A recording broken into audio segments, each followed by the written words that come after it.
Tengo el inmenso placer de presentaros a la siguiente ponente, a quien con toda probabilidad ya conocéis, Carmen. Buenas tardes ya, Carmen. Buenas tardes, Teresa. Muchas gracias por acompañarnos ahora en esta primera sesión de la jornada. Gracias a vosotras por haberme invitado. La verdad, un placer estar aquí. Un placer recibirte. De hecho, yo te confieso que la primera vez que me encontré contigo te conocí contando la historia de Pepa y Pepe hace algunos años ya, pero eso es solo una raya en el agua, una pequeña muestra de tu trayectoria que voy a comentar ahora. Carmen Ruiz de Puyo es profesora del Departamento de Trabajo Social y Servicios Sociales de la Universidad Pablo de Olavide en Sevilla, docente del máster en el Máster en Estudios de Género y Desarrollo Profesional de la Universidad de Sevilla y el Máster Universitario de Estudios de Género de la UNED. Miembro del Grupo de Investigación HUM 603 Estudios de las Mujeres dentro del Instituto de Estudios de las Mujeres de la Universidad de Granada. Investigadora y formadora en materia de coeducación y prevención de la violencia de género y violencia sexual en adolescentes y jóvenes para distintos organismos públicos. Ministerio de Educación, Consejería de Educación, Instituto Andaluz de la Mujer, entre otros. Ha participado en el diseño e implementación del primer plan de coeducación en Andalucía, el plan de coeducación escolar en Navarra y el segundo plan de coeducación en el País Vasco. En los últimos años ha participado en varios proyectos de investigación I+D del Ministerio de Economía y Competitividad en la Universidad de Granada sobre violencia de género y violencia sexual y en un proyecto de cooperación en la Universidad Pablo de Olavide subvencionado por la Agencia Andaluza de Cooperación Internacional, la ACID. Ha realizado también varias monografías docentes de educación secundaria obligatoria para la editorial Anaya, en concreto los textos de las asignaturas Cambios Sociales y Género para Andalucía e Igualdad de Género para Galicia. En 2017 recibió el Premio Meridiana de la Junta de Andalucía en la categoría Iniciativas que promueven la educación en igualdad. Pues con esta breve síntesis de la trayectoria de tuya, Carmen, te damos la bienvenida a esta tercera edición y te agradecemos enormemente que estés hoy aquí para hablarnos sobre adolescencia, educación y violencias sexuales, un análisis desde la pornografía, un tema en el que nos jugamos mucho, si no todo. Muchísimas gracias por estar aquí, cuando quieras. A ti, Teresa, muchísimas gracias por la presentación y por invitarme, como decía, a estas jornadas que me parecen una valentía y muy necesarias, porque creo que estamos poniendo en lo alto de la mesa muchas de las cosas que antes parecían como del mundo de lo invisible, ¿no? Yo voy a pasar a presentar el PowerPoint que traigo y como decía Teresa, voy a hablar en torno al tema de la adolescencia. Yo en temas de menores de infancia no he trabajado mucho, pero sí desde la adolescencia a partir de los 11, 12 años en adelante, y voy a hacer un análisis sobre la violencia sexual o las posibles violencias sexuales, algunas de ellas no nos daría aquí tiempo a indagar en muchas más, que sufre las chicas en esta etapa adolescente, y centrándome también en la última parte de la exposición en el tema de la pornografía como un espacio de poder para la masculinidad hegemónica. Quería empezar con estas reflexiones porque últimamente, cuando hablamos del tema de adolescencia, pornografía, violencia sexual, es como, ¿por qué nos preocupa este tema? Nos está preocupando porque la adolescencia se está socializando a través de la pornografía. ¿Es la pornografía la causante de las agresiones sexuales y de la violencia sexual? Bueno, aquí ya podemos decir que la violencia sexual existe previa a la pornografía y por tanto no es una causante, aunque la pornografía sigue y continúa, ya veremos más adelante, todo el relato del dominio y de la violencia contra las mujeres. Para empezar, me gustaría centrarnos en la conceptualización de la violencia sexual, y para ello retomo una idea de Celia Amorós que a mí me parece fundamental, y es que ella dice que conceptualizar es politizar, es pasar de lo anecdótico a categoría. y ella hace un análisis de cómo la violencia contra las mujeres se pasó de ser de estar en el ámbito de lo privado, en el ámbito de es un hecho puntual, a realmente ser un problema social y estar dentro de nuestro marco jurídico y desde luego tener un rechazo generalmente por parte de toda la sociedad. Claro, hemos hecho en el movimiento feminista y hemos hecho desde la teoría feminista un gran esfuerzo, yo me voy a posicionar como socióloga y como feminista, por supuesto, hemos hecho todo un esfuerzo por conceptualizar las violencias machistas. En los últimos años es cierto que estamos centrándonos mucho en conceptualizar las violencias sexuales. Recientemente se estrenaba el documental de Nevenka y desde luego en 20 años ha corrido mucho, hemos avanzado mucho, por lo menos en esa conceptualización política, aunque algunos partidos o algunos elementos, algunos grupos de nuestra sociedad eternamente patriarcales quieren mandarnos de nuevo de la categoría a la anécdota, es decir, la violencia no tiene género y todo este sinfín de cuestiones que no voy a entrar mucho puesto que ya las conocéis, ¿no?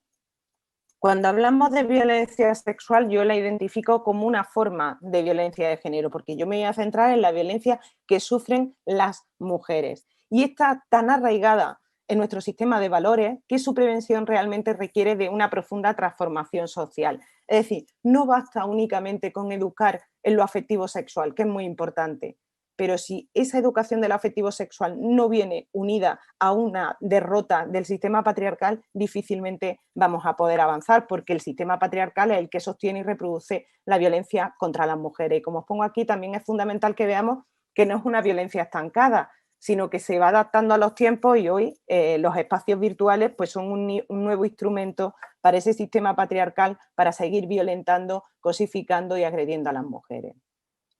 Claro, en nuestro país, ¿cómo se ha conceptualizado la violencia sexual? Se ha conceptualizado básicamente a través de lo jurídico o a partir del marco jurídico. La última revisión que tenemos del Código Penal de 2015, en el título octavo de este Código Penal ya nos está mostrando los tipos de violencia sexual que se reflejan, pues agresión sexual, abuso, acoso sexual, exhibicionismo y provocación o prostitución y explotación sexual.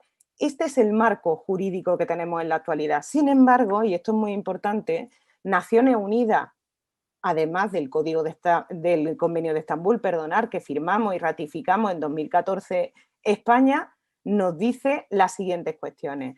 Nos dice, por ejemplo, Naciones Unidas, que definamos la agresión sexual como una violación de la integridad corporal y la autonomía sexual, que sustituyamos todos los delitos existentes en esta materia por delitos de agresión sexual graduada basada en el daño, es decir, que quitemos el concepto de abuso, porque parece que no en nuestro marco jurídico, la única distinción entre abuso y agresión tiene que ver con la utilización de la fuerza. Y ya nos dicen que la fuerza no es un elemento para decir si hay agresión o no hay agresión.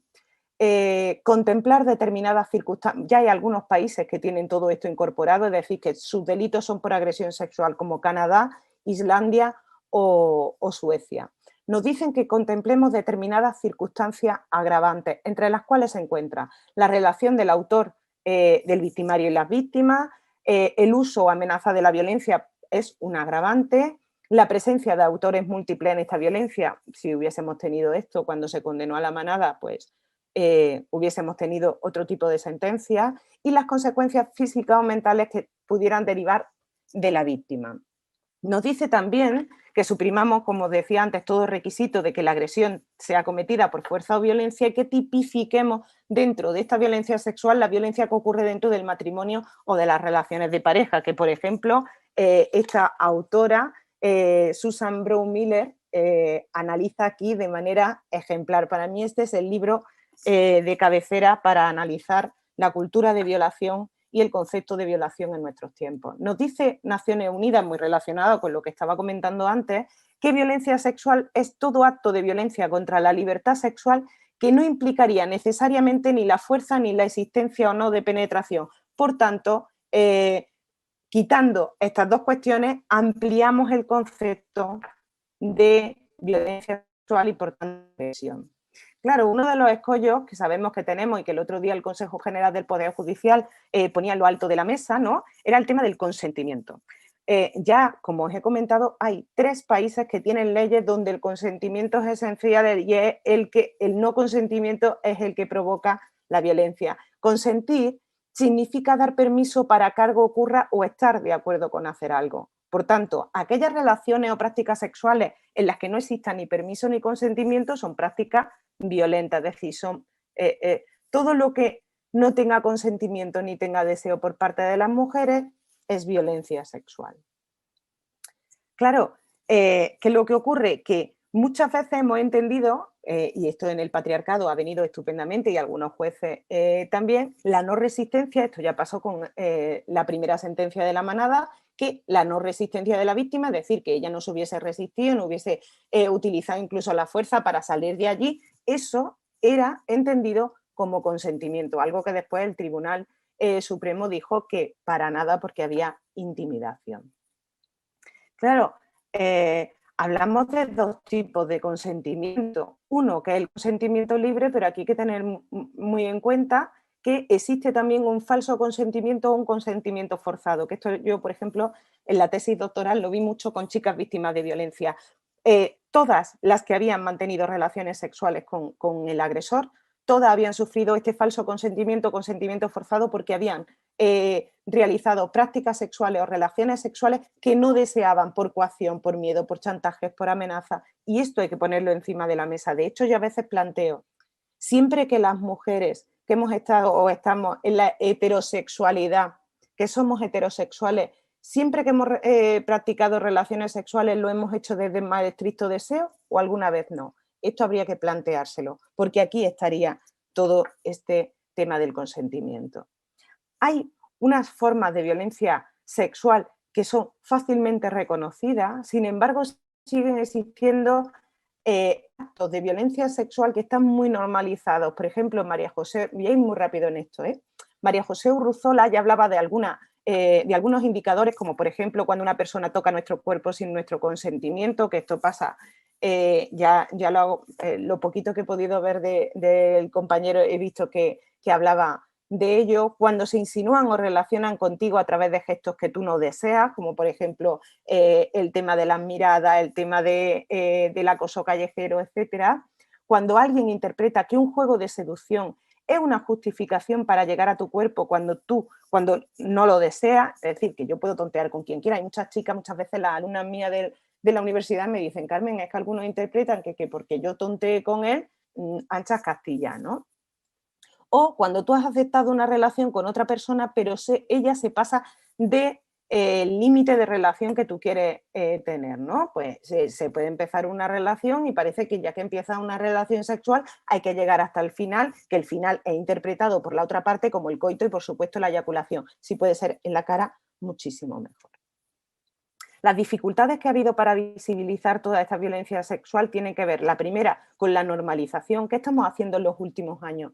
Estamos llevando, como comenta Celia Moró, lo anecdótico a categoría. Claro, esto no le interesa al patriarcado, por eso tanta respuesta de esto también le ocurre a los hombres, estáis sacando la cifra de dónde. Dice, bueno, las cifras las estamos sacando de las fuentes oficiales, ¿no?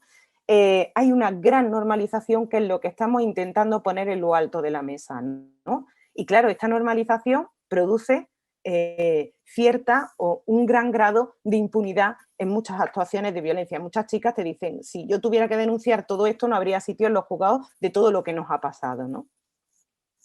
¿Quiénes fueron las primeras que empezaron a denunciar todo esto de manera explícita? Las feministas radicales. Muchas veces cuando eres una feminista radical, digo, madre mía, lo que nos queda a nivel teórico, ¿no? El feminismo radical es una corriente teórica que nace en los 60, 70, 80 y realmente es una propuesta feminista. Fueron las que encumbraron esa frase que es tan importante de los personales políticos. Es que lo anecdótico, lo que nos pasaba a las mujeres dentro de los hogares, en los espacios íntimos, eso también es política y por tanto también había que llevarlo a categoría, que es lo que nos habla Celia Morós. Ellas comentaban que el patriarcado tenía 3 grandes dictámenes que siguen estando muy presentes. El primero de ellos es que la manera de controlar a las mujeres está muy relacionada con el control de sus cuerpos, y en esto Susan Brown-Miller hace un análisis estupendo de cómo el sistema patriarcal quiere controlar a los cuerpos de las mujeres a través de la sexualidad. El segundo es que el espacio público, recordar mujeres, no es un espacio propio para vosotras, por tanto tenéis un riesgo en ocuparlo y cuidado con ocuparlo porque allí están estas manadas, ¿no? Y el tercero es que, claro, que si no queremos que nos pase nada, desde luego somos las mujeres las que tenemos que preservar y guardar nuestra honestidad, que en aquella época era todo el tema de la virginidad y todas estas cuestiones que ni existen. Susan Brown-Miller, en su libro Contra nuestra voluntad, argumentaba ya una idea que a mí me parece esencial, y es que la violación es un proceso de intimidación consciente por parte de los hombres para sembrar la cultura del miedo en las mujeres. ¿Cuántas de nosotras no hemos sido, entre comillas, violadas o agredidas, como interpretamos una agresión, y tenemos esa cultura del miedo cuando vamos por la calle, cuando estamos solas, etcétera? Esa es la cultura del miedo patriarcal a la que tenemos que hacer frente. Decía también Catherine McKinnon, otra feminista radical que os recomiendo leer, que las violencias sexuales no podían entenderse desde el plano de la sexualidad, sino desde el plano de la opresión y del dominio. Es cierto que lo que se controla son los cuerpos y la sexualidad de las mujeres, pero realmente la finalidad no es únicamente una finalidad sexual, o no es incluso una finalidad sexual, sino el dominio y la opresión por parte de la masculinidad. ¿Qué problema tenemos con todo lo que he contado en relación a la violencia sexual? La primera de ellas, que os contaba antes, es las consecuencias de esa normalización, ¿no? Primero, que las chicas nos vamos socializando desde bien pequeñas en aceptar, entre comillas, he puesto a aceptar, determinadas formas de violencia sexual como parte del repertorio. Con lo cual, aquí también nos están incorporando el concepto de culpa de ten cuidado tú que no te ocurra nada y que nadie te diga nada. Y en segundo lugar, tiene que ver con la socialización de los hombres, desde la más tierna infancia, en ejercer esa forma de violencia sexual sobre las mujeres, lo que al final les lleva a justificar. Es que pues, en algunos institutos lo que me he encontrado, señor, es que mira cómo van vestidas. ¿Y? Es decir, el problema no es cómo vaya vestida, el problema es que tú estás ejerciendo una forma de agresión sobre los cuerpos de las mujeres, y esto, querido, es un delito. Antes, no sé si habéis puesto las compañeras de antes, porque tenía clase en la universidad y no he podido estar, me ha dado muchísima pena, datos sobre agresiones sexuales. Yo los voy a pasar rápido, pero sí quería, como socióloga, a mí los datos me parecen fundamentales, sí quería por lo menos alguna fotografía de los delitos contra la libertad y la indemnidad sexual en nuestro país, lo que tenemos, ¿no? Estos son hechos registrados hasta 2020, que nos creíamos que en 2020 iban a bajar considerablemente las denuncias por el tema del confinamiento, y han bajado en relación a 2019, pero no mucho como nos estábamos esperando, ¿eh? Es decir, se denuncia más. ¿Esto significa que ocurre más? Bueno, ahora mismo puede significar, es decir, este aumento de las denuncias puede deberse a dos hipótesis. La primera, que las campañas de sensibilización y convertir lo anecdótico en categoría está sirviendo y las chicas están diciendo hasta aquí, y aunque aquí hay chicos también, ahora daré los datos. Y la segunda tiene que ver con una respuesta que dan algunas feministas, que es que cuando el patriarcado ve que pierde poder, y esto es muy importante, empieza a utilizar la fuerza como un derecho. Si nos centramos en la columna de 2018, esas 13.811 denuncias, lo que vemos es que un 85% las víctimas fueron mujeres y un 15% hombres. Estamos hablando en general de una violencia sobre los cuerpos de las mujeres, sin olvidar ese 15%, por supuesto. Pero hay una cuestión que preocupa, y es que casi la mitad de las mujeres que fueron víctimas de violencia sexual en 2018 eran menores de edad. Por tanto, tenemos que empezar a atender desde, es decir, a prevenir desde la infancia, pero no a las mujeres, sino a los hombres y a las mujeres también, para que detecten esas formas de agresión. ¿A quién se detuvo en 2018? Pues a un 3,2% de mujeres. Aquí los porcentajes se dan la vuelta y encima aumenta la distancia y la brecha. Se detuvo a un 3,2% de mujeres, la mayoría de ellas por delitos relativos a la prostitución, y la mayoría de quien se detuvo fueron hombres. Y ya hay un 9% del total que son menores de edad. Si nos vamos al informe de María José Segarra de 2019, el informe de la Fiscalía de Menores, ya nos dice o nos anota esa preocupación por los menores que están siendo detenidos y condenados por agresiones sexuales. Algunos de estos menores, incluso menores de 14 años, y por tanto inimputables. Si nos vamos a las compañeras de geoviolencia sexual que están haciendo un trabajo ingente para visibilizar este tipo de agresiones fuera del resto de agresiones, pues vemos que en nuestro país en 5 años se han denunciado 211 agresiones sexuales múltiples. Este año ha habido unas cuantas más. Hoy salía en los medios de comunicación también una agresión no múltiple de una expareja a su novia, a su exnovia de 15 años el día 8 de marzo. Tengo que leer bien la noticia, pero esto todos los días nos levantamos con una noticia de este tipo. También preocupa en este tipo de agresiones sexuales múltiples que el 100% de los casos los agresores son hombres, en un 96% las víctimas mujeres. Además, el Ministerio del Interior nos da un dato también significativo, y es que la edad media de los agresores sexuales múltiples es mucho más joven que el resto de agresores. Estamos hablando de una edad media en torno a los 25 años. Por tanto, habría que hacer un análisis también de esa socialización de la masculinidad hegemónica en este tipo de agresiones múltiples. Si nos vamos a los ciberdelitos sexuales, ¿a quién fue víctima de un ciberdelito sexual? Pues vemos que mayoritariamente mujeres, en un 71%, pero también un 29% de hombres. El problema es que del total, el 83% de nuevo son menores de edad. Estoy intentando poner a cómo de todas estas formas o manifestaciones de violencia sexual contra las mujeres, mayoritariamente estamos hablando de un porcentaje considerable de menores y de un porcentaje de menores también detenidos por este tipo de delitos. Claro, estos serían las fuentes oficiales, lo que se denuncia.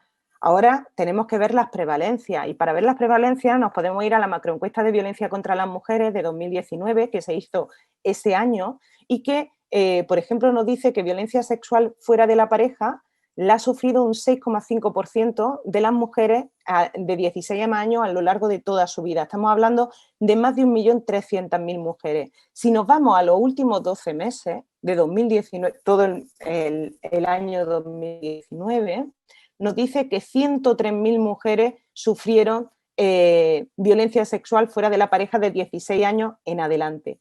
103.000. Vuelvo a una diapositiva anterior. En 2019, 103.000. Para nada se corresponde con las 15.319 denuncias en las que también incorporamos las denuncias de los hombres como víctimas o de niños como víctimas. Por tanto, se está denunciando una parte mínima que ahora veremos de la violencia sexual. Nos dice también la macroencuesta que un 99,6% de los agresores fueron hombres y solo fueron mujeres en un 0,5% que no alcanza, ¿no? ¿Qué relación había entre la víctima y el agresor? Pues en un 21,6% el agresor fue un familiar, hombre, en un porcentaje considerable su padre, casi el 50% fue un amigo o conocido hombre y en un 40%, no llega al 39%, el agresor fue una persona desconocida. Pero mirad qué curioso, de todas las mujeres que dicen haber sufrido violencia sexual, que son 1.322.000 mujeres, el 12,4% dice que en esa agresión sexual participaron más de un agresor, más de un victimario. Por tanto, estamos hablando de 100 y pico mil agresiones sexuales múltiples. Mirar los datos, en los últimos 5 años, 100 y pico mil. Es decir, sigue estando invisibilizado este tema y sigue sin denunciarse. Claro, ¿dónde ocurrió esta agresión? En un 44% en una casa.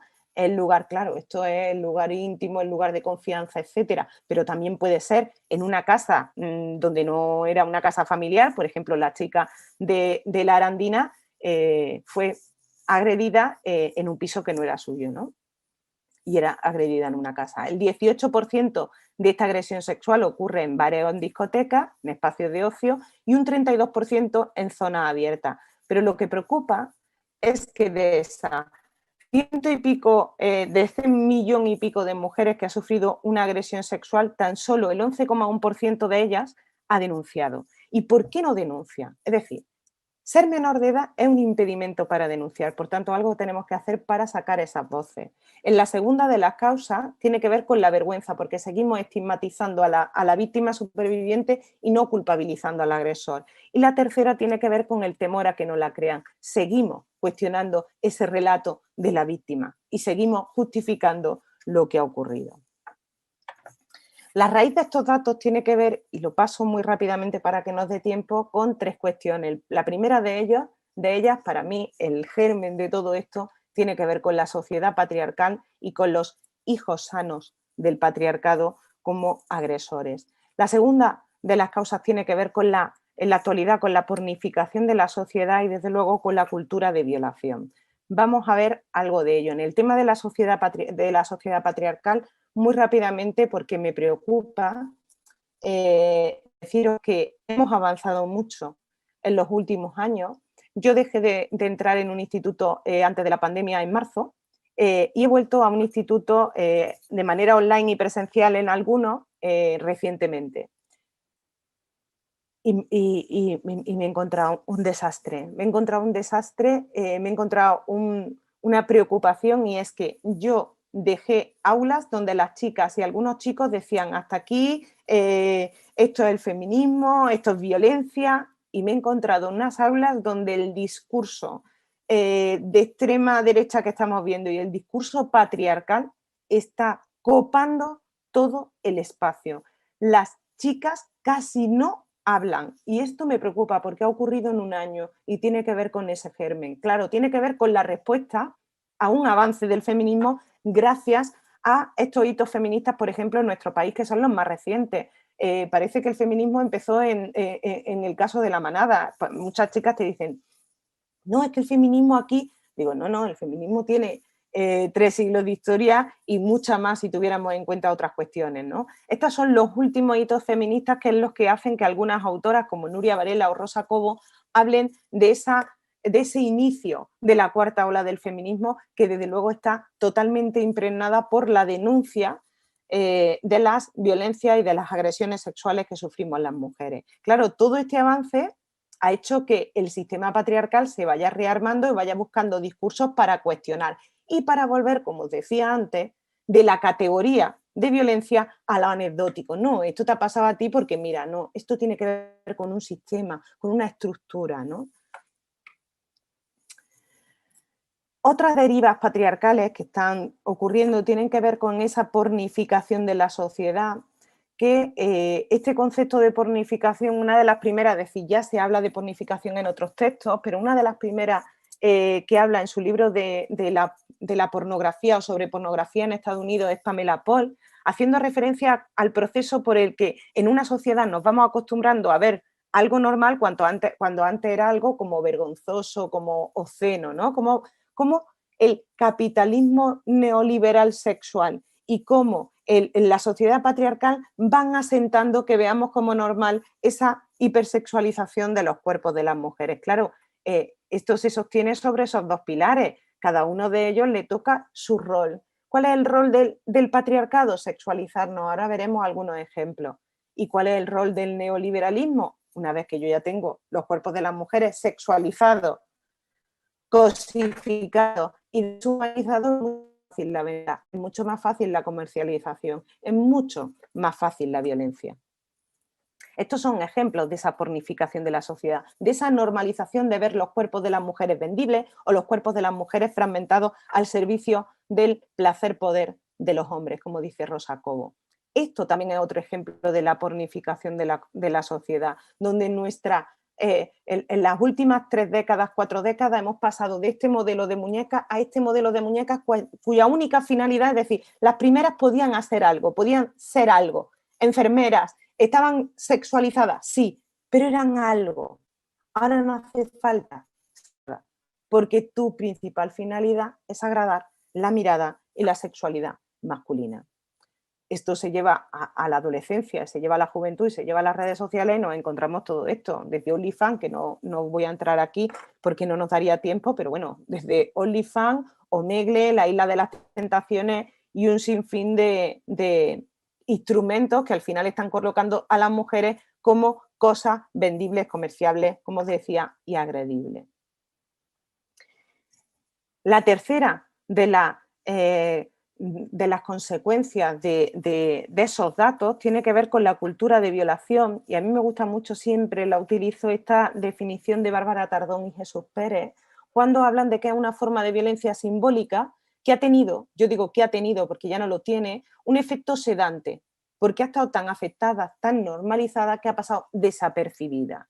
Claro, dentro de la cultura de violación, como os pongo aquí, se incluyen los discursos sociales y los mandatos de género que la justifican. Por tanto, aquí realmente estamos hablando de unos mandatos de género que nos colocan a hombres y a mujeres en posiciones totalmente desiguales. Y desde luego la impunidad que la ampara. Todavía seguimos con los discursos sociales que legitiman la violencia contra las mujeres, con el tema de los mandatos de género y con la impunidad de las agresiones.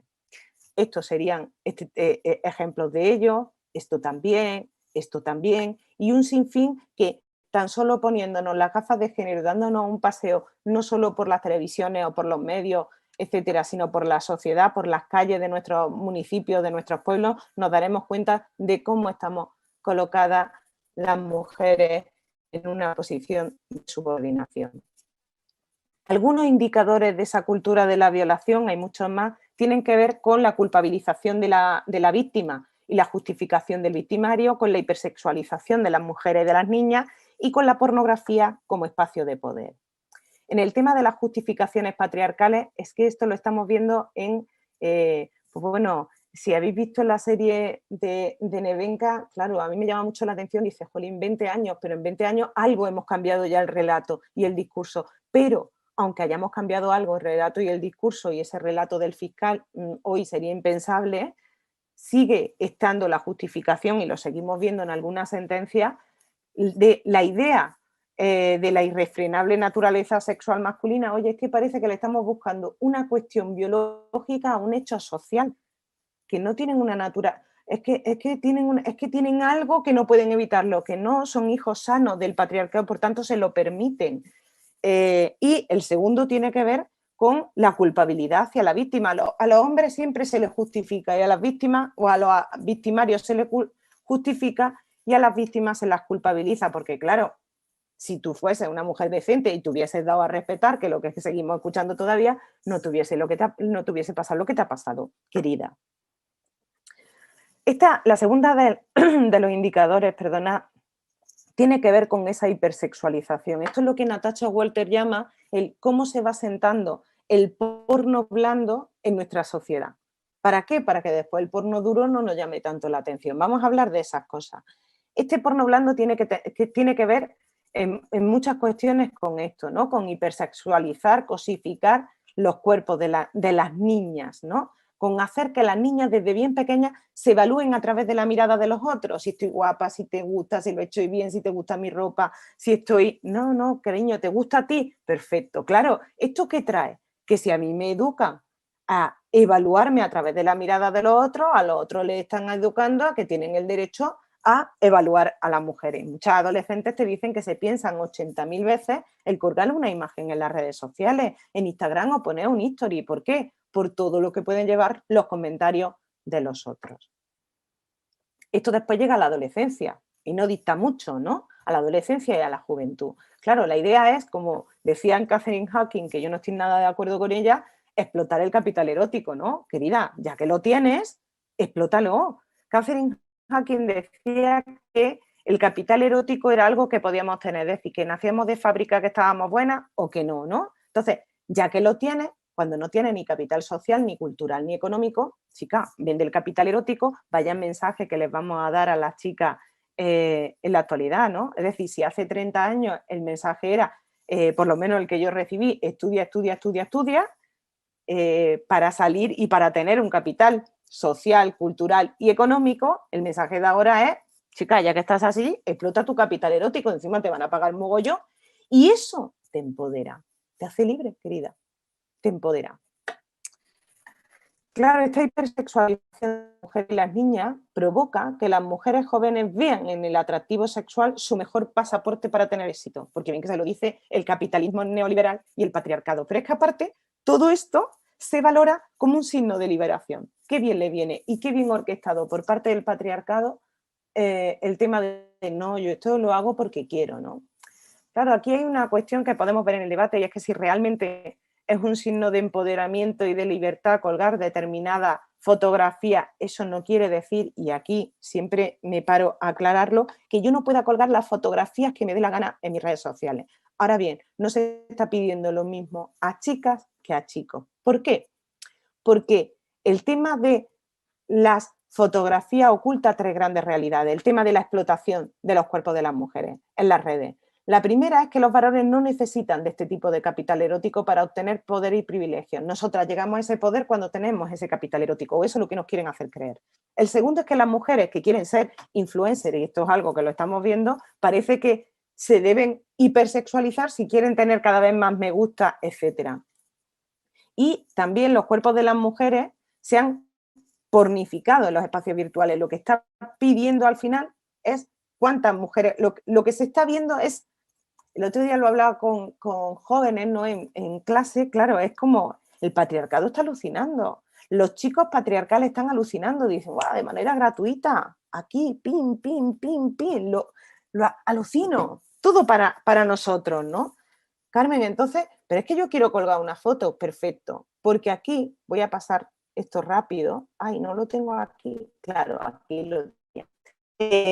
Muy importante cuando colgamos una foto y la pensamos, pensar si estamos colgando una foto para ser objeto de mirada, para esa mirada masculina hegemónica, o si estoy colgando una foto como sujeto de mirada. Aquí hay que cambiar el posicionamiento. Dice Rosy Braidotti en uno de sus últimos textos que cada vez estamos dependiendo más del el hiperestereotipo femenino y el hiperestereotipo masculino. Es decir, que las redes lo que están haciendo es llevar el estereotipo a su máximo esplendor. Y parece que tú entras ahí y tienes visibilidad en la medida en que explota ese estereotipo.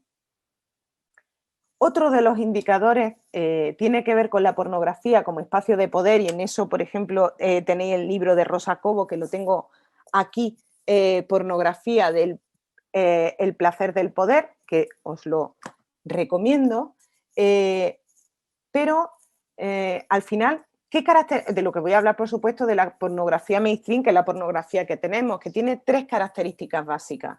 La primera es que de producción mayoritaria, allá donde se tenga internet, se tiene acceso. La segunda es que está dirigida a la mirada masculina heterosexual y la cámara así lo enfoca, como si fuese el deseo de los hombres heterosexuales, y que muestra la violencia explícita sobre las mujeres. Claro, esto es muy importante porque muchas veces dicen, no, es que lo que estamos haciendo es, después hablaremos de ello más, ¿no? Es ficción, es un relato. Marzano nos habla de que cuando estamos ficcionando algo, difícilmente, lo que estamos haciendo de alguna manera, cuando estamos dando una idea de violencia dentro de la pornografía, lo que estamos haciendo es continuar con el imaginario del relato de la violencia contra las mujeres, es decir, que influye. Y después veremos cómo. Esta pornografía se centra en tres cuestiones básicas. La primera es que el deseo masculino siempre, siempre debe ser satisfecho. El deseo masculino en individual o en grupal. Llegan, este es mi deseo, hagámoslo. Todo comienza con la erección masculina y acaba con la eyaculación masculina. Como os decía antes, si es en la cara, mejor. Y al final los deseos sexuales son masculinos, tienen un alto contenido violento. Vaya aprendizaje, ¿no? Es decir, hay una compañera, Mónica Lario, que ha hecho una tesis maravillosa sobre este tema, ¿no? Y cuáles son los vídeos más reproducidos en páginas web como Pornhub. Si nos vamos a darle una vuelta, donde tenemos allí algunos datos, nos dicen que 11 años es la edad media de inicio en la pornografía, aunque ya hay criaturas con menos años, como dice el informe de Lluís Ballester y Carmen Orte. Que hay en el mundo 750 millones de webs, y esto es un poco lo que habla Sheila Jeffrey en su libro La industria de la vagina. Estamos hablando de un mercado que explota los cuerpos de las mujeres y que obtiene 97.000 millones de dólares cada año únicamente con el tema de la pornografía. Estamos hablando de que es un mercado que tiene que ver con la explotación de los cuerpos de las mujeres. No nos olvidemos, en todas sus manifestaciones. Estas son las webs pornográficas que más se ven en nuestro país, Y si nos centramos, por ejemplo, en Pornhub, que es aquella que generalmente hace informes y los cuelga a su web, de hecho el último informe que tiene no es el de 2020, sino es analizando el tipo de pornografía que se consumió en Estados Unidos durante toda la campaña electoral última que ha habido. Es decir, para que veáis cómo en nuestra vida cotidiana, cómo están analizando lo que están consumiendo mayoritariamente hombres en un periodo electoral, qué tipo de actuaciones generan, qué tipo de deseos tienen, etcétera. Aquí nos está diciendo Pornhub la producción que ha hecho en un año de vídeos pornográficos. Nos dice que en 2007 produjo vídeos para 68 años, en 2008 para 115, esto va para más. Veremos los datos de 2020 que, como os digo, todavía no están colgados en la web. Esto lo paso muy rápido. Claro, cuando nos dicen que las chicas también consumen pornografía, perdonad, es cierto, en mucho menos proporción que los chicos, pero aquí el problema únicamente no está en ese consumo, está en los mensajes. La pornografía nos dice a las chicas que aquello que está reproduciendo nos debe de gustar, porque es lo que le gusta a los hombres. ¿Y cuántas veces nos encontramos a chicas, yo, alumnas, y chicas que he conocido de Carmen, es que a mi novio le mola esto aunque a mí no me guste? ¿Por qué? Porque el mensaje es que nosotras somos objetos agradantes, mientras que ellos son sujetos con derecho a ser agradados. Es decir, ellos, la socialización de la pornografía tiene que ver con que ellos tienen el derecho a usar el cuerpo de las mujeres para su placer, incluso aunque estén usando la violencia. Claro, la pornografía al final es un indicador de la cultura de violación porque abre la posibilidad de disfrutar de la violencia contra las mujeres por medio del sexo. Ya dice Ana de Miguel, si hay sexo de por medio, cualquier violencia está legitimada. Qué gran frase de esta maestra, ¿no? Estas son algunas de las investigaciones recientes que se han hecho en nuestro país. Por ejemplo, aquí nos dice que en torno al 15%, voy a ir a los datos más concretos, en torno al 15%, especialmente los chicos que han participado en esta investigación, ya afirman tener algún tipo de dependencia o de adicción a la pornografía. También hablan de que un 25% de ellos opina que la pornografía afecta a la imagen que tienen sobre las mujeres, por supuesto. Me parece poco el porcentaje. Esta investigación también me resulta muy interesante, la de Save the Children, que nos dice que un 52,1% piensa, estamos hablando de menores, piensa que el consumo de pornografía ha influido mucho, bastante en sus relaciones sexuales. Y este dato ya destierra el argumentario de la industria pornográfica. Lo que hacemos es ficción. No, la ficción no se lleva a la práctica. Cuando se lleva a la práctica se llama socialización, se llama aprendizaje y se llama ideología. No me digas que estás haciendo ficción, porque además lo que ocurre está ocurriendo realmente. Hay una investigación muy, muy buena y muy reciente de Canadá en la que se evalúa las asociaciones entre tres cuestiones importantes con jóvenes de 19 a 30 años. Se evaluó la exposición al sexo duro a través de Internet. ¿Qué identifican como sexo duro? Estas 7 prácticas: tirar del pelo, azotar, rascar, morder, bondage, fisting y doble penetración. La exposición a ese tipo de sexo, el deseo de ese tipo de sexo al que se ha estado expuesto y la participación de ese tipo de sexo teniendo en cuenta el género y la orientación del deseo. Pues nos dicen que más del 80% de quienes han visualizado material sexual explícito, pornografía, llevan a cabo uno o más de un comportamiento, tirar del pelo, etcétera, de esos 7 que han elaborado, llevan a cabo uno o más de un comportamiento sexual agresivo, la mayoría hombres. De nuevo, estamos viendo en este tipo de investigaciones que cuando se socializan algo, lo que se está haciendo es construir el deseo de dominio y de violencia, y desde luego erotizarlo. Dice Peter Thiel que la pornografía separa la sexualidad de los hombres del mundo afectivo, contrarresta la igualdad de género, fomenta la irresponsabilidad reproductiva de los hombres, así como la aceptación de la violencia contra las mujeres y, desde luego, como bien dice él, y Rosa Cobo, la maestra Rosa Cobo, es el marketing de la prostitución.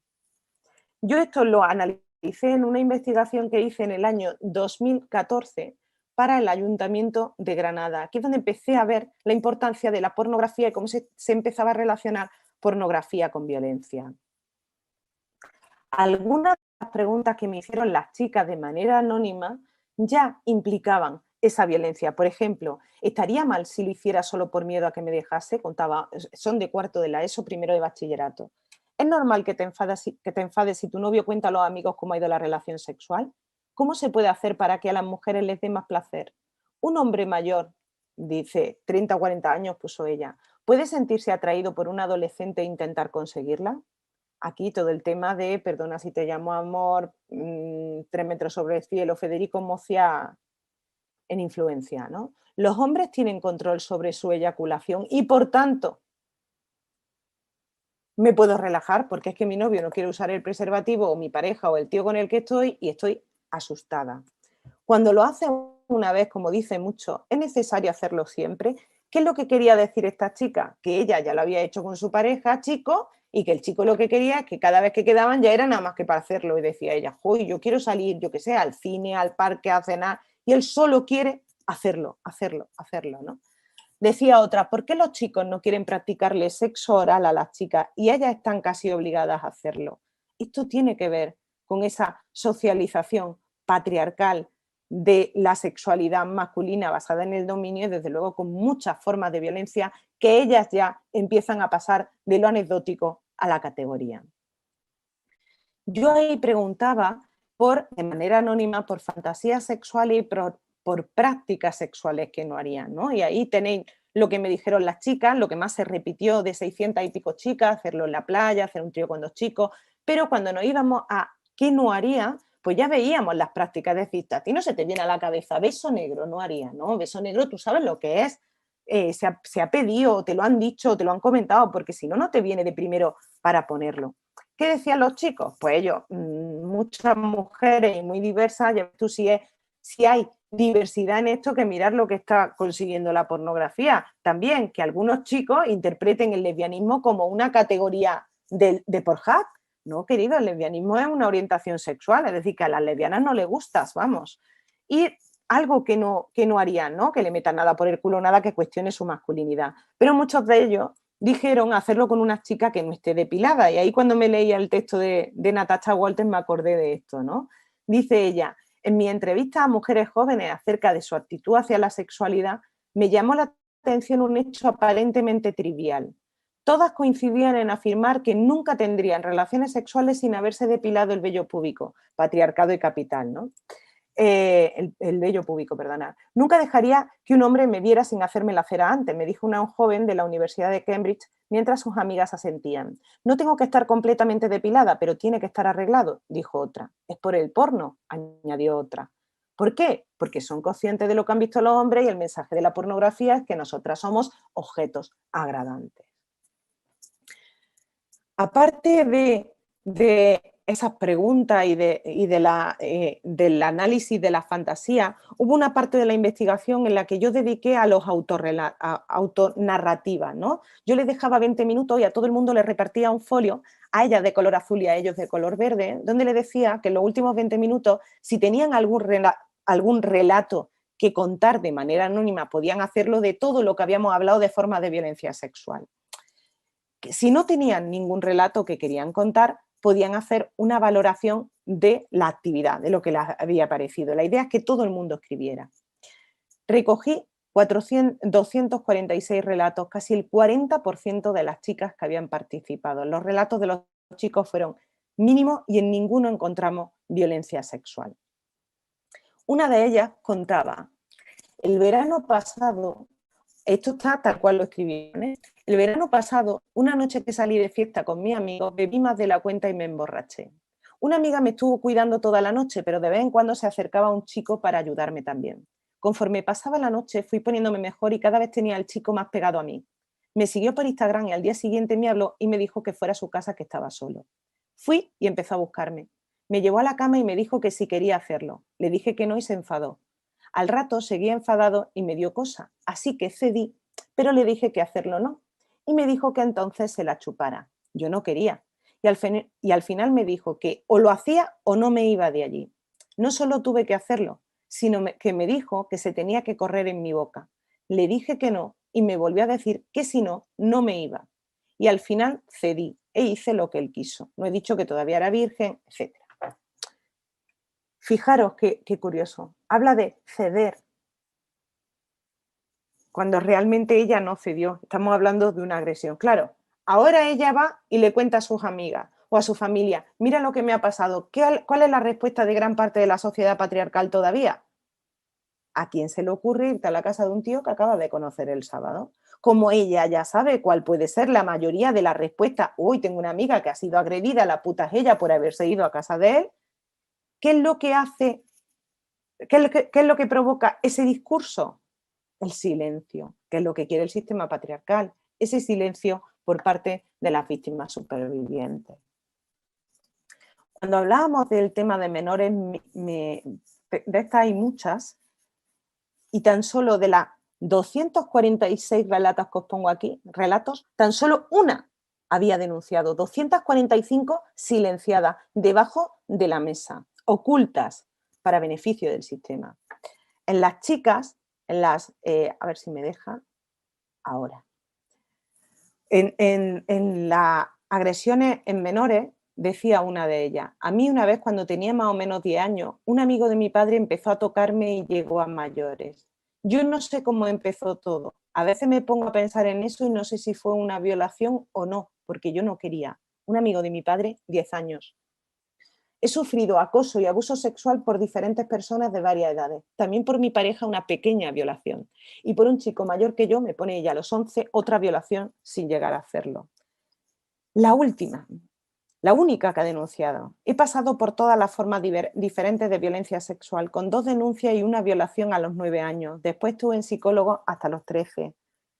¿Qué tenemos que hacer ante esto? Derribar todas las estrategias del sistema patriarcal para que no lo cuenten, aparte desde luego de prevenir que estas cuestiones y denunciar que pasen. El sistema patriarcal no quiere que esto salga. ¿Qué hacemos frente a todo esto? Y cierro. Desde luego hace falta cambio a nivel legislativo. A mí me encantaría que en vez de una ley del solo sí es sí, tuviéramos esa ley dentro de la Ley de Violencia de Género. ¿Para qué? Para que dentro de la 1/2004 estén todas las formas de violencia contra las mujeres, porque es lo que Celia Moros llama la rúbrica, no recuerdo ahora mismo la palabra, pero como cómo se van juntando todas esas anécdotas para hacerse categoría, ¿no? Si gestionamos la legislación poniendo las diferentes formas de violencia contra las mujeres en diferentes leyes, estamos desgranando esa violencia. Unamos la violencia contra las mujeres para que se visualice y veamos los datos, para que sigamos construyendo esa categoría. Hay que cuestionar al patriarcado porque está en la base en todas sus manifestaciones, coeducar en todos los ámbitos, educación sexual integral y feminista, sí, pero primero hay que cuestionar al patriarcado. Y desde luego no toda educación sexual es integral y mucho menos feminista. Y con esto os doy las gracias y os invito a que participéis ahora en el debate, que tenéis ahí la dirección abajo, https://n9.cl/asifeminicidio, y ahí estaremos ahora creando o generando el debate que creéis oportuno sobre esta temática. Muchísimas gracias.